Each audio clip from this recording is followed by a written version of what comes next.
Hey YouTubers, if you've got one of these BOSE SoundLink Minis and it's not holding a charge and not playing for very long, don't toss it.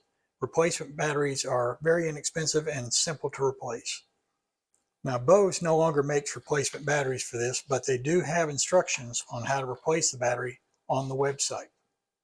Okay, the first thing I would do is go ahead and check your model number before you order your battery. To get to that, this little gray cover that's on the back, you see these little gray dots on this corner?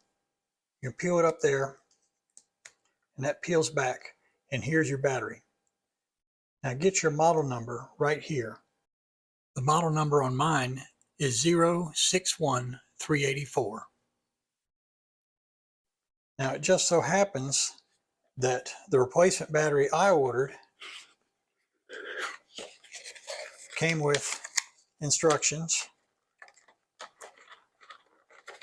the replacement battery, and they included a T8 Torx bit with the kit.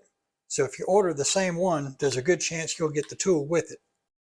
I'll put a link to the battery I purchased down below in the description. Grab your T8 Torx bit, turn the speaker upside down, and starting at the corner with the gray dots, peel the rubber mat back, exposing the original battery with 4 screws. Use your Torx bit to remove all 4 screws, then lift the original battery out of position. Snap your new battery back in the same direction the old battery came out, and replace all 4 screws, being sure to tighten them snugly. So once you get all the screws back in, push down on the rubber cover to get it seated all the way around. Now it may be a snug fit to push it back into place. You may have to kind of press and wiggle on it a little bit, but keep at it and you'll get it completely flat.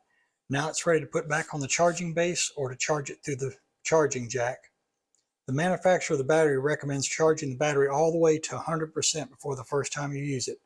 So I hope you found this helpful. Please like and subscribe if you did.